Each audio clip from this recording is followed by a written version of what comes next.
Hi, Hertjan. Welcome back. Hi, Adam. Thanks for having me back. Yes. Where are you now? In Amsterdam or in Prague? I'm in Amsterdam now, So, definitely. so yeah, enjoying the sunny weather. Not sunny at all. Not sunny at all. How cold is it? Uh, I don't know, but it's not sunny. Okay. So today, welcome back, by the way. And we had a podcast already with John at Cizzarelli. So it was a fun discussion with him about Sun and low code, no code, and Azure system right now. And today we would like to chat about Fuji. So what is it? Well, to me, back in the day, right? Sun Microsystems, the world was simple, at least. We never knew when the next Java release was coming. That wasn't so great. It took years and it was very irregular. But there was one vendor and there was one distribution.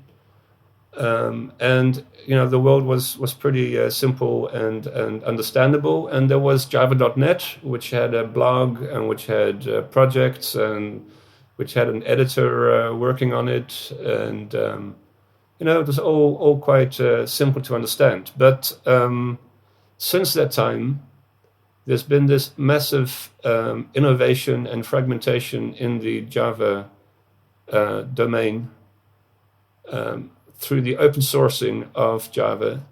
And now there's multiple different vendors. You have Red Hat, Amazon, Azure, Bellsoft, and about a dozen others.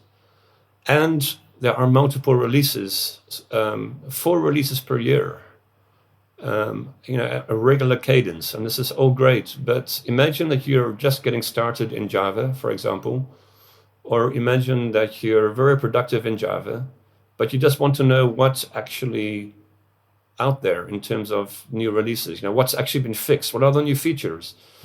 And who where do you go to get Java? It doesn't necessarily Oracle.com. It could be Red Hat.com. It could be Amazon.com.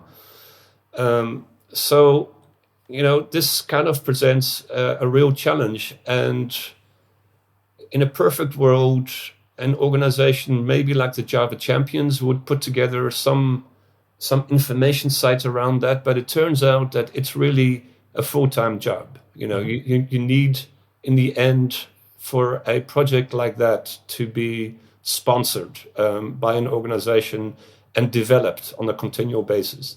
So that's what Fuji is. It's a place for friends of OpenJDK. So it's beyond Java. It's everyone using the OpenJDK in one way or another. So that includes Kotlin, for example. And it lists all the different vendors, and it provides updates on the latest fixes in the latest releases. And it has a blog, and it has a Slack, and it has a Twitter, and it has a Mastodon since recently. And there's all kinds of projects and events, FOSDEM, for example, around it. So it's something that I've been running for about 2 years, and that's Fuji.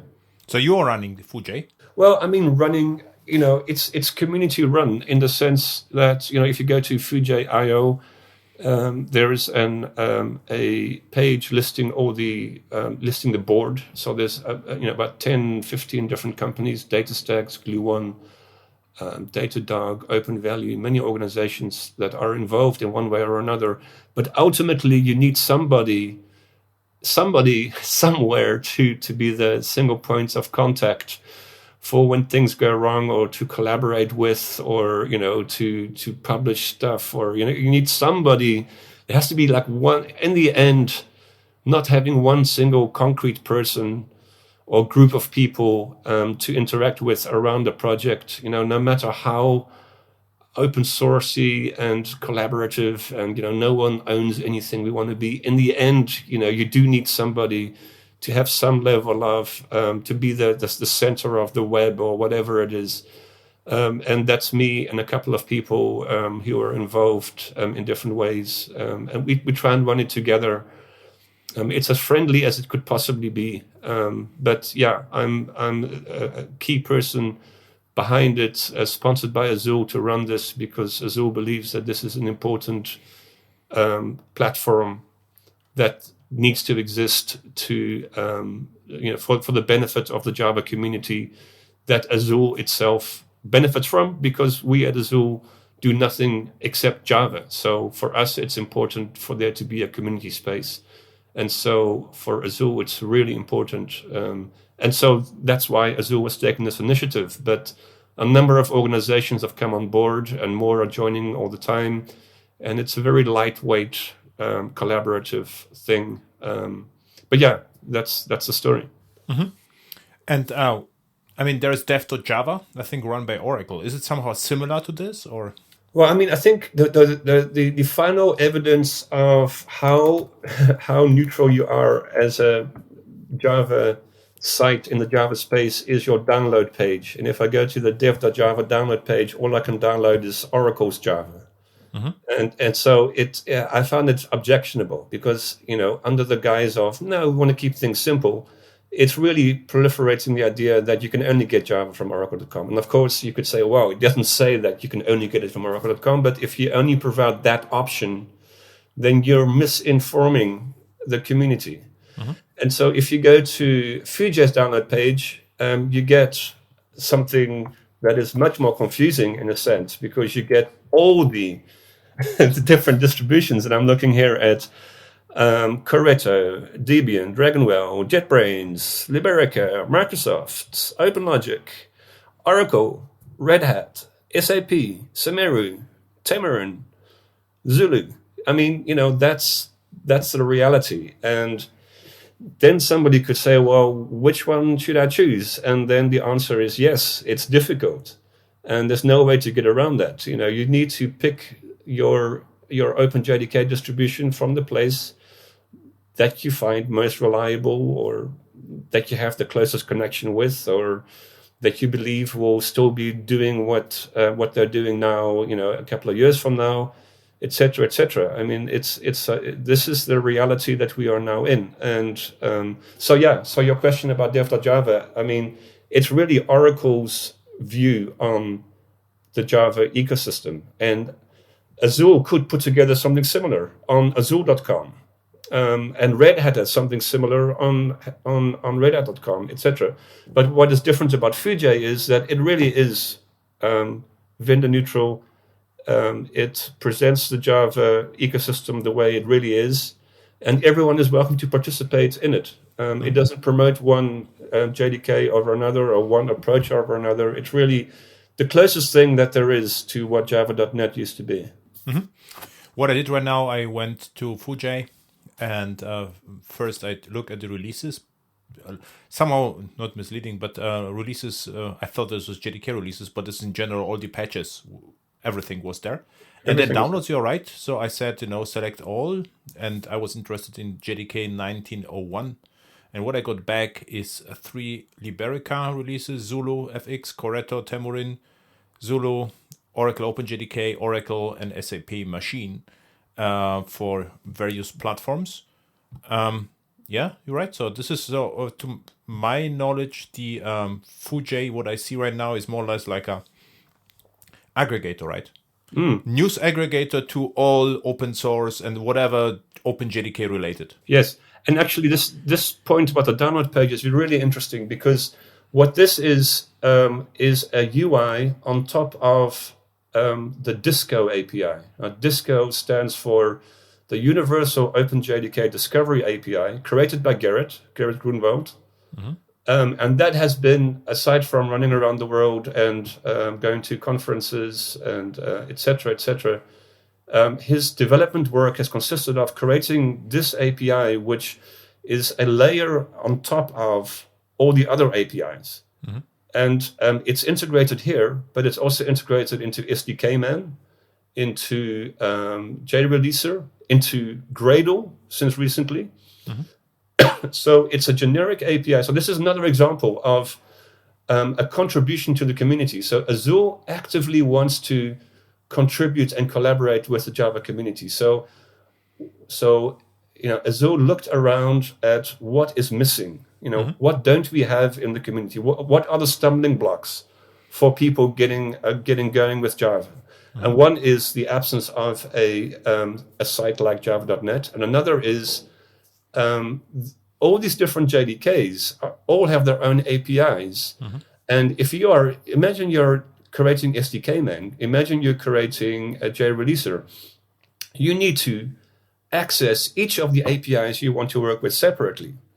So what Gerrit has created over the past 2 years is a very stable, reliable API that accesses each of those other APIs and provides a meta layer on top of it. So now SDK man and Gradle and JReleaser and JBang and other tools can just use that API and say, well, I want this particular distribution, I want this version. They can be very specific and select just the ones that they want, or they can say, here's everything. So it's really a tools integration API to provide access to all the OpenJDK distributions. So that's interesting because then it's automated, right? So you get really fresh information, what's going on. It's not like no one has to edit. So it just scrapes the APIs and you get, everything up to date. Yeah. Yeah, it's interesting because if I know working for instance, for AWS, I'm interested in Corretto releases. And with the Fujay, I would get, an overview what's going on. So who is behind Fujay? Is it Azul Systems, or how it's what is the business model or whatever? I've told you the business model. The business model is Azul wants the Java ecosystem to be coherent and to be useful and effective, and so something like this is needed. It's a WordPress site, which is not ideal. In a perfect world, we would have some kind of Java-based system, some kind of content management system. JRoller, for instance. What was it was something like that. But the good thing about WordPress is everyone knows how it works. I mean, except me. Except me. Okay. But anyway, so what we did is, so we have a team of developers in Ukraine. They're amazing. It's a team of about 5 or 6 developers, and we've been working with them for the past 2 years. And we've taken WordPress, but it's highly customized WordPress. So for example, if you want to use Markdown, if you want to use AsciiDoc, that's been integrated. So right now we're working on forums. So already you can go to forums.fujay.io and you'll see the start of a new forum for the community, which has also been created by them. And there's an events calendar, which is a plugin to WordPress extended by them. So it's under continual development. I've been having weekly meetings with this team in Ukraine for the past 2 years, and more recently I asked them how it's going with the war, and we talk about Fujay and the new developments and so on. But so I mean, the business model is, Azul earns nothing from this. It's purely... No, but it's a sponsor. I just wanted... Azul is behind, so it supports Fujay. This is what I wanted. Exactly. So, I mean, Azul pays me, and I spend most of my time working on Fujay. Azul pays this team in Ukraine, not very much. It's, and Azul pays for the WordPress site and for the hosting. I mean, that's it. Okay, so this is what I wanted to hear, because I thought that the Fujay is supported by Azul, but this is what I understand right now. Yeah, but you can see, like, if you go there's no big Azul logo there. There's nothing promoting Azul. It's there are articles about Azul, but there are articles about Amazon, and there's articles about DataStax, and there's articles about many other organizations. So like Java.net was back then. It was sponsored by Sun. Yeah, but exactly. But it was not always about Sun. Exactly. And exactly. And I mean, and Sun was the Java steward. And clearly, one thing you can definitely say is that Azul is a Java steward. It's really doing something that a Java steward would do. If you are if you claim to be the or a Java steward, then you will put things into motion that benefit the Java community. And so that's what Azul is doing. And so that's why I'm really happy to be working there. I mean, Gerrit joined, Carl D, Pratik, Simon Ritter. So many people from the Java community who are very well established have found, Azul to be a very warm, good place to be for doing Java community work. Mm-hmm. I always liked Azul. You know why? You know why actually I found Azul fascinating? You probably don't even know it. Okay. What Azul did in the past, you know it? Azul Systems as hardware? Yeah. So what I remember at one of the Java ones, there was I think it was called like Azul host system, whatever. And I remember the name right now. So in the previous, I think it was the podcast with John, I forgot the name. The name was Vega, Vega. And this was like, a machine with lots of CPUs, which were meant to run Java. And I found this fascinating back then. I saw the machine and said, it's really interesting. And I actually wrote a blog about that, but I cannot find it. So I will have to. It's impossible. I'm pretty sure that I wrote actually a post. I will have to look, but it was hard to find because I forgot the name. But I know it, Vega, I think 32 or whatever. And then Azul always stick in my mind. It's like, okay, this is an interesting company that are actually building something hardware for Java. This is crazy investment. And then they stopped with the hardware. And then they created the first, high performance JVM. But always here, Azul, I always see, okay, this is a company which is actually serious in investment in Java, because if you build I think there's nothing is more expensive than building hardware for Java, right? And this is why if you have here Azul systems, I always think about the old days with the Vega machine from Azul, which actually looked impressive. Yeah. It's a cool company. I mean, before what's really interesting as well about Azul. I mean, we're not here to talk about Azul. We're here to talk about Fujay. But sure.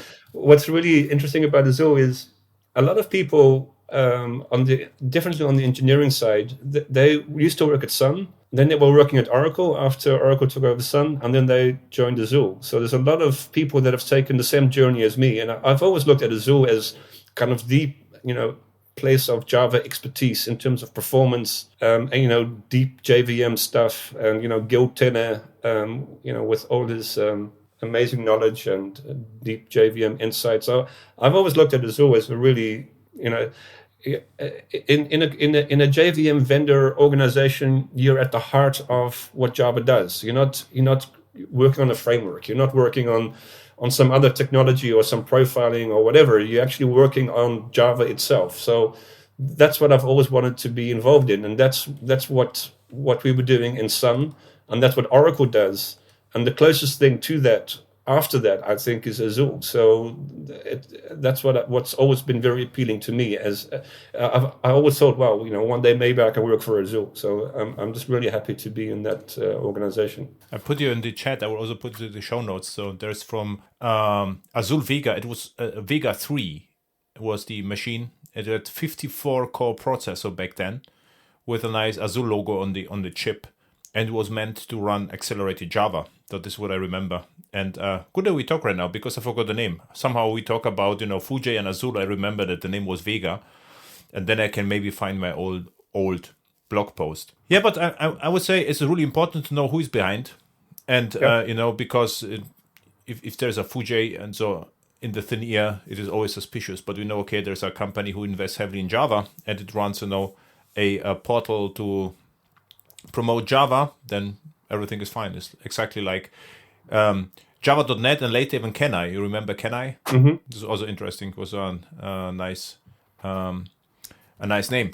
So what you are doing? Are you the editor, or are you what's your job on Fujay? Well, in general, my role at Azul is my title is Senior Director of Open Source Projects. So I'm focused on open source projects. So Fujay is one of the open source projects that I manage. The other one is I work with Garrett, or we coordinate, we collaborate, or I give input around the Disco API. So in general, I'm responsible for work that Azul does in the open source community. Mm-hmm. So on a day-to-day basis, so every quarter we publish the fixes for that quarter's Java update.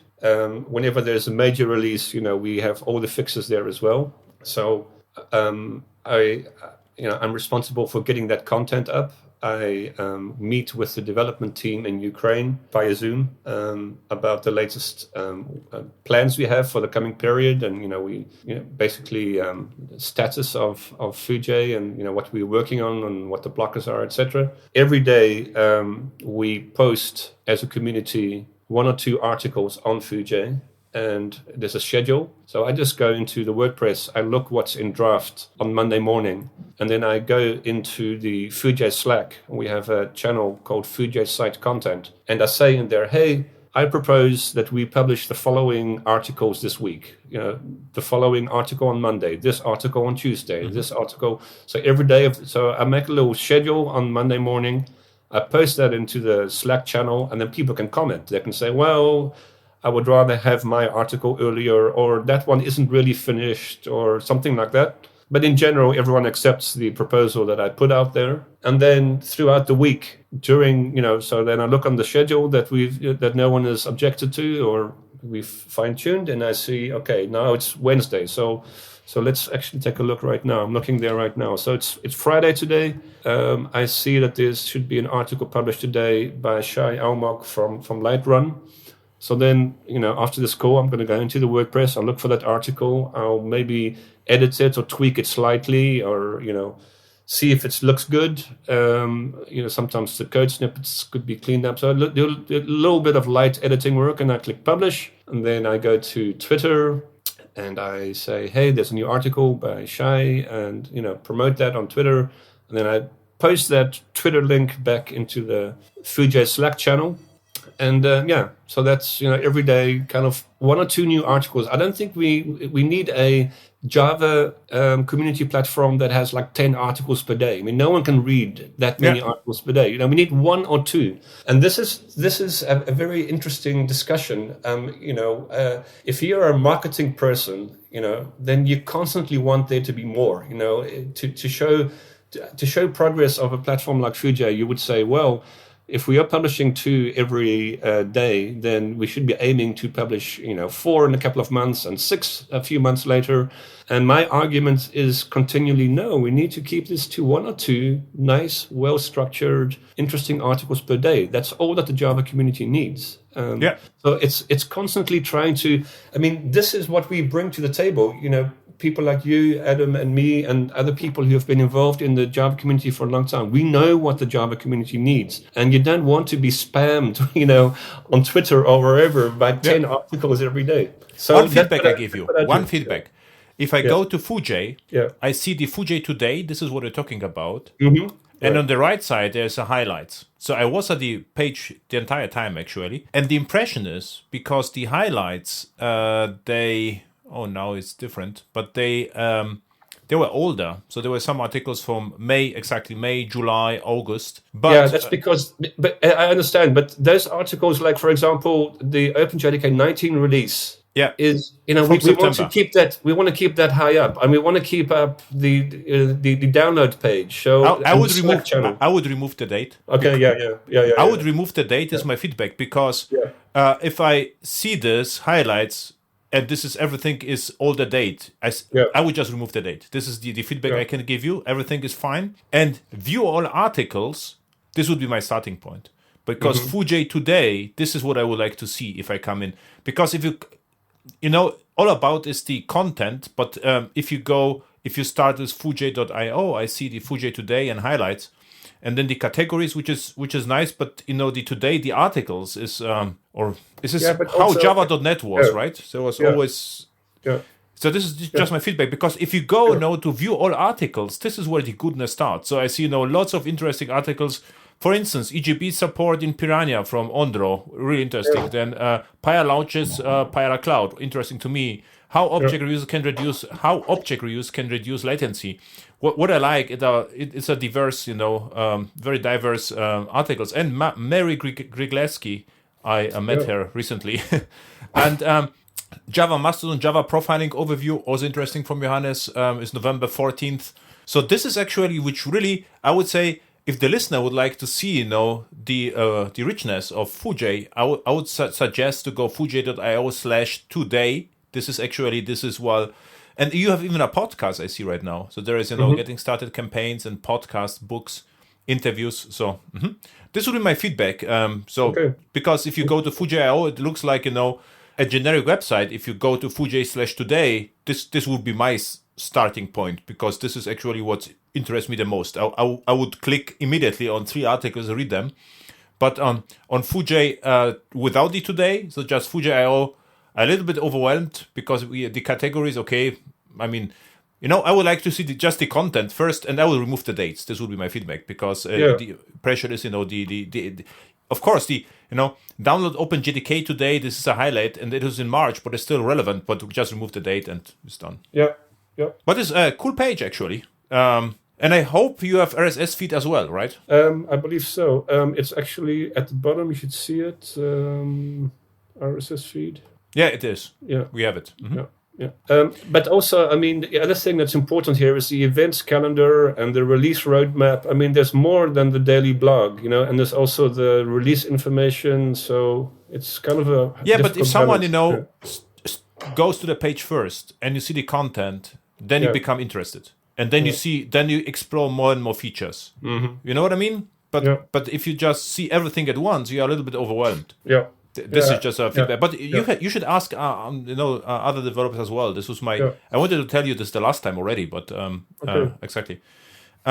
What interests me. So I think what it means to listeners. If someone would like to write an article for you, you are open for suggestions, right? Yes. Well, the thing is, there's a link there under the highlights. How to submit your next article on Vue.js. So the process is that you join the Slack channel and that you say, hey, I'd like to collaborate. And then you get a user and password to the WordPress admin. And then you go there and you put your content in and you don't click publish and you leave it in draft. And then on Monday morning, I find it and I include it in the schedule. The other thing that I found really nice about our way of working is that, we've been around in the Java community for a long time. We know what works and what doesn't work. Mm-hmm. And this is as close to something that works because we try and keep things very lightweight and not very process oriented. It's just, join the Slack channel, get your credentials, go in there, put in your content.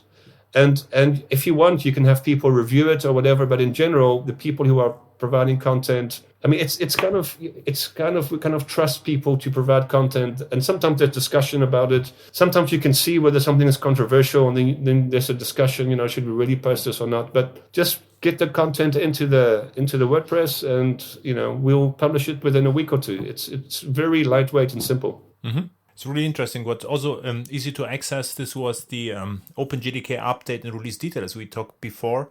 But what you get is all the issues of all the JDK, so all the JDK issues and on one page, which is really nice because you can easily scroll and see what's going on in details. I was interested in JDK 19.01 and so now the entire page of issues with priorities. And the idea here is that you would go through that page, and if any of them you find interesting, you'll click on that voting star, and anything that you click on there will automatically land on the highlights page.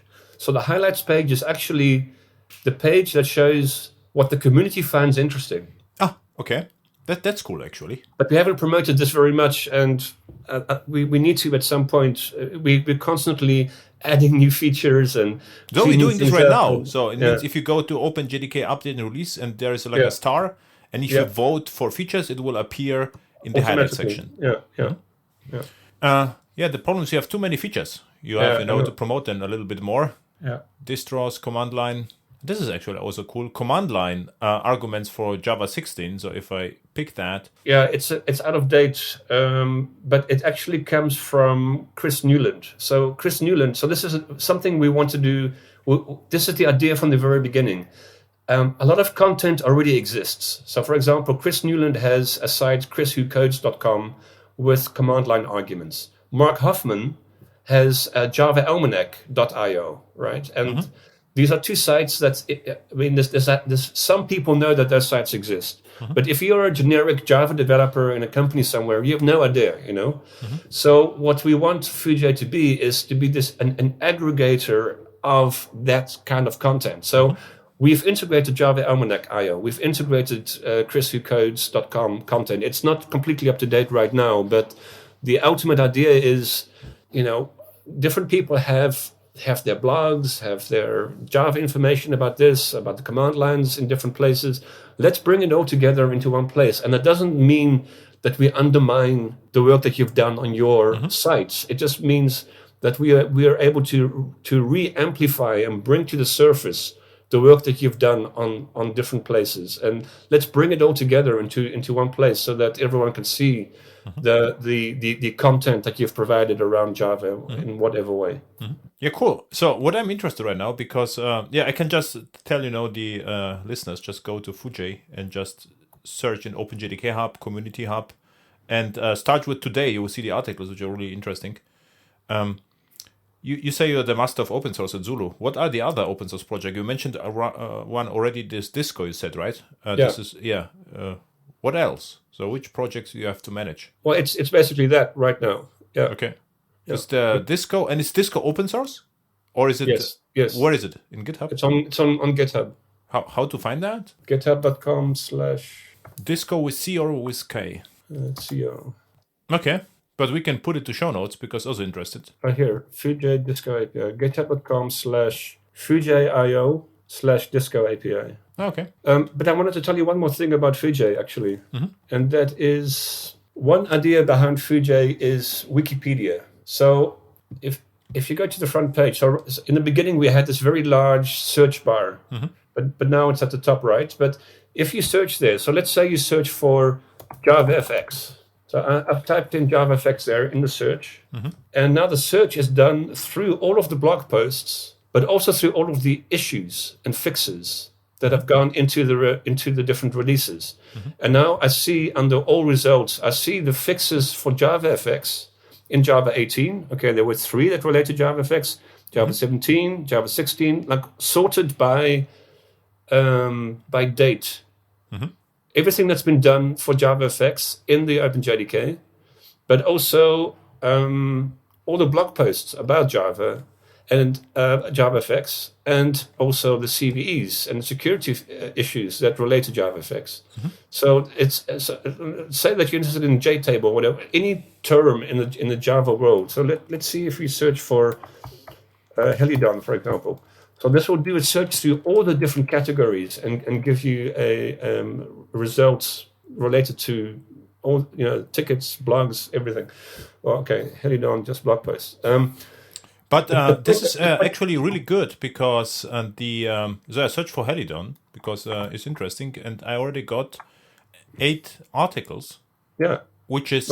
and search for Quarkus. If you search for Quarkus, you'll find 41 related blog posts and 2 issues. Yeah, Quarkus is a popular, so it is not a big deal. But Micronaut, I searched for Micronaut, and I also found Micronaut. There are like 21 posts, which is not bad. It's not bad. It's actually great. And but actually, the thinking is like, if you go to Wikipedia, you don't go to a particular category.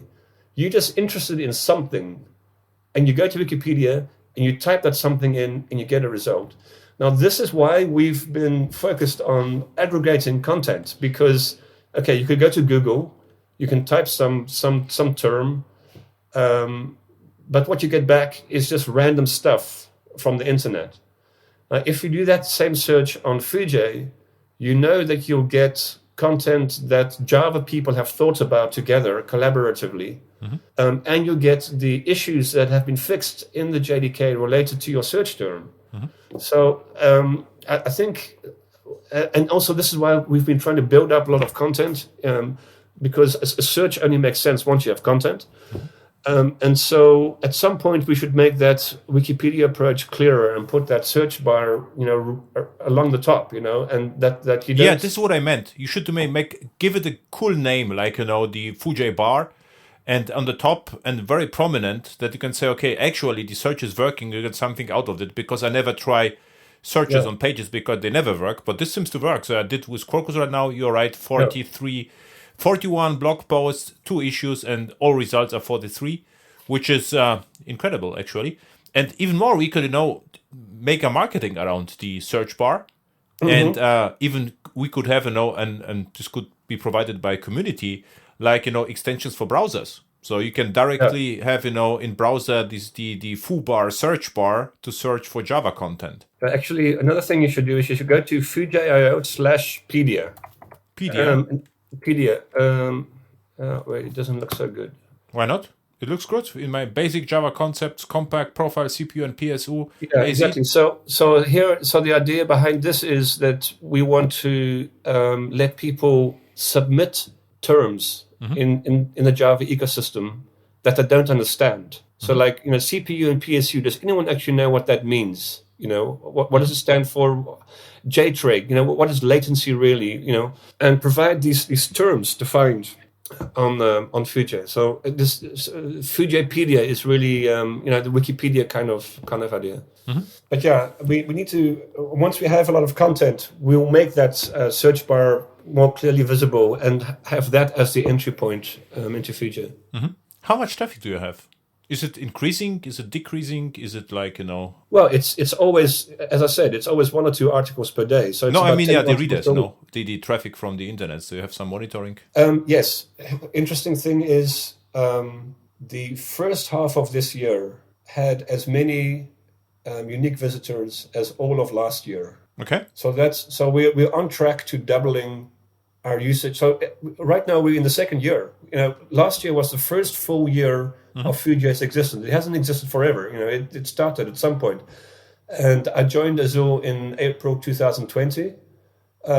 Almost immediately, within the first month, we put out the first release, but we didn't announce it. We were continuing working on it. Last year was the first full year and the first real year, because in February we announced the Fujay Advisory Board. So DataStax was there, Gluon, Datadog, Hazelcast, Payara.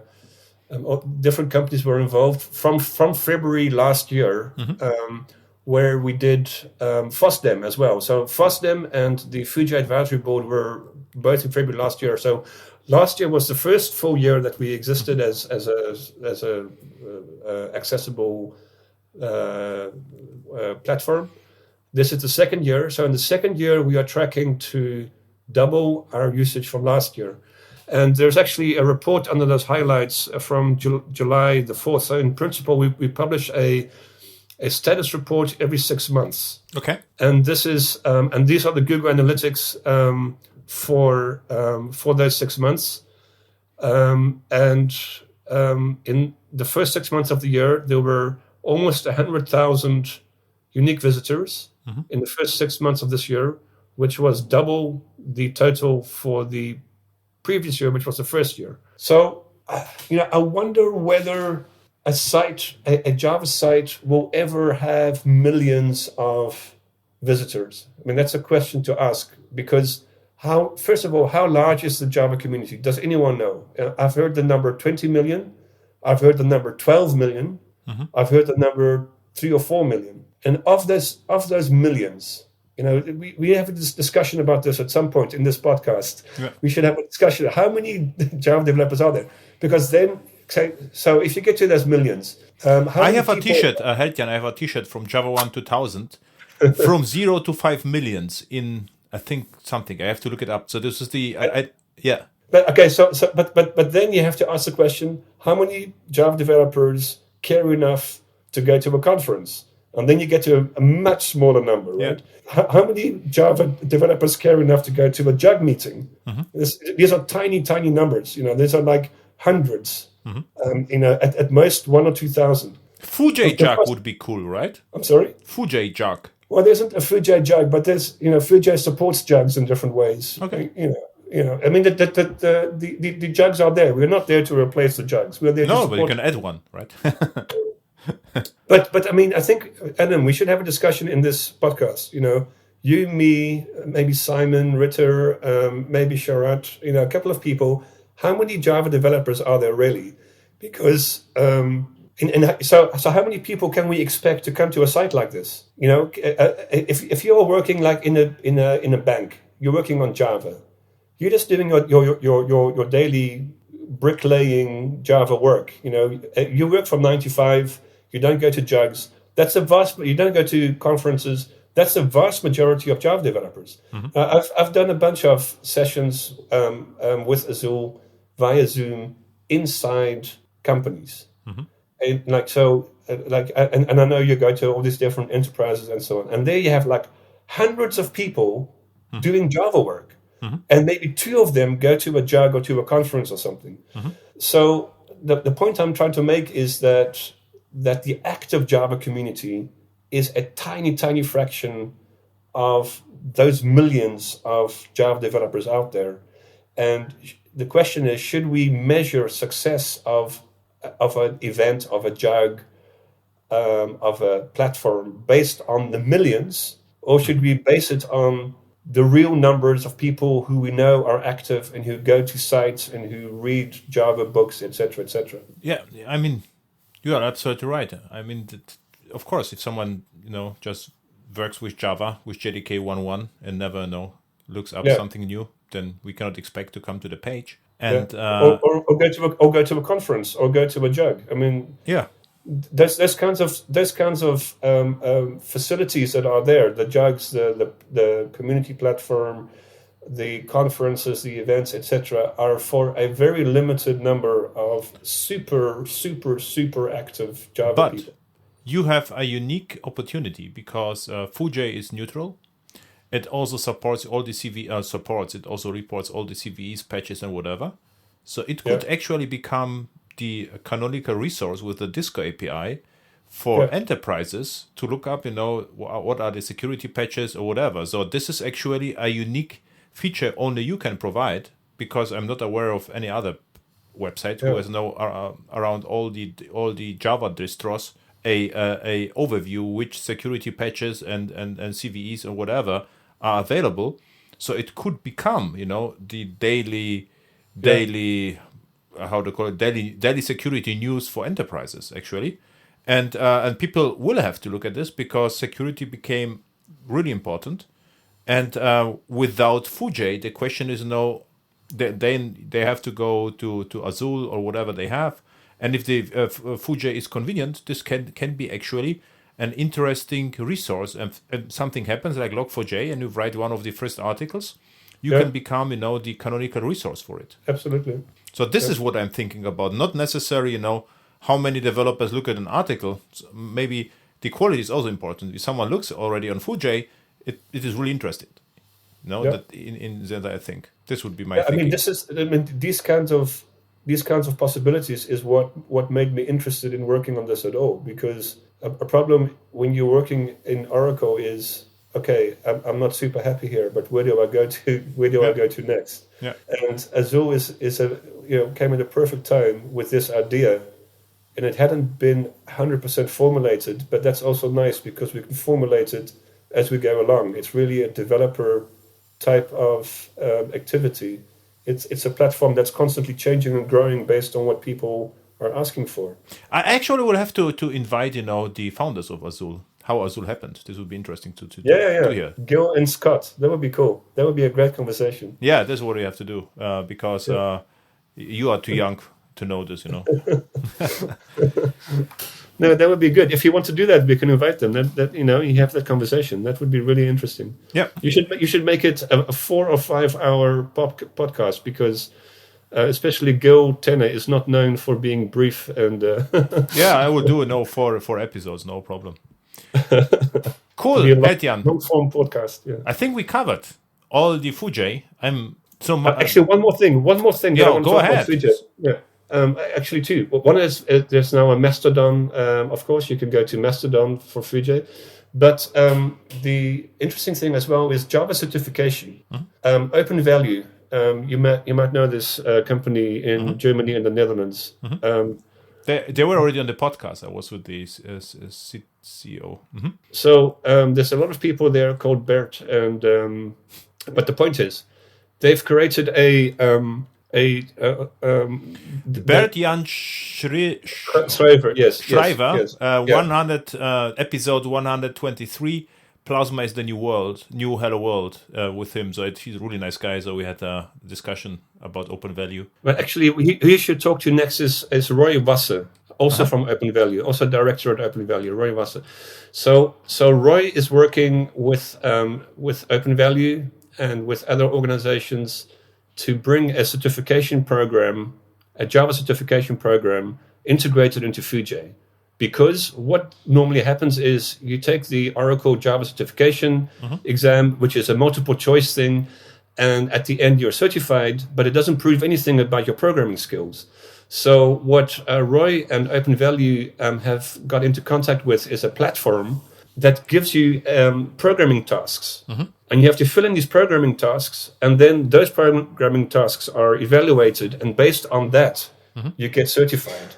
So somebody who follows a programming-based certification process, at the end, the person taking you on in a new job will know that you can actually program, versus that you can kind of check a check mark in a multiple choice. So what we want to do is put together a real useful certification program that will be of value to the community.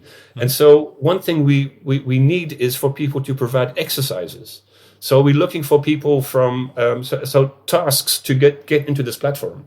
So the platform gives you different tasks to do, but we have to provide those tasks. So Adam, if you have tasks that you've given to people on your courses, or anyone listening, or professors at universities or whatever. All banks have some bugs to fix, so anything, any small programming sequences that people need to fix or whatever. We can put them into this platform, and we will host it on Fuji. That's the idea, and people will just come and they will prepare however they need to prepare. We can also provide videos and training courses, etc. on the Fuji site. Then you'll enter this platform. You can choose an IDE. It's this closed environment, and in this closed environment, this closed VM, you do these different tasks, and you say okay, and then you get feedback, and you are certified or not, and then it really means something. Cool. So that's one thing we want to do. And it's more fun than multiple choice. I did actually the multiple choice, so you are. So after a while, it's really exhausting, because at the beginning I did one of the first Java programmer course certifications, and the problem with that was you never knew how many boxes are to check. Yeah. So at the beginning, so is it everything looked right, but some as well, better than the others. So this was really tough. So I would rather program something than check boxes. Exactly. Yeah. So anyway, the next person you should talk to on the podcast is Roy from Open Value. He will tell you all about the certification approach. Thank you a lot. Where people can find you except Fuji? Or if someone will submit an article, then it has to be really nice to you. Has to send you some chocolate maybe. And No. We do this collaboratively. I without chocolate. I don't. Dutch no. Is this Dutch? Is this Netherlands known for chocolate? No, not chocolate. Rather than the how it's called, the cookies, right? Yes, maybe. Cookies is better. So send Hedjan some cookies, not chocolate. No, don't send me anything. Just join the Slack channel and put your content into the WordPress, and that's all you need to do. Cool. So Fuji.io.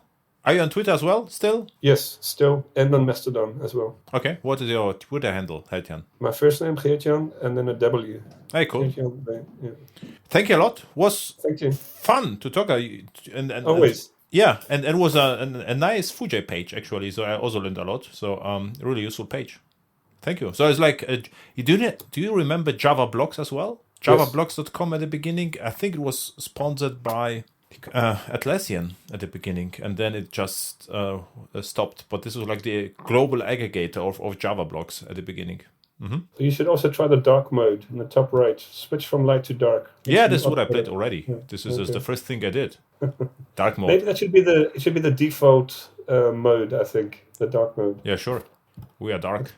Dark Knight. Thank you a lot. See you next time. All right, you too.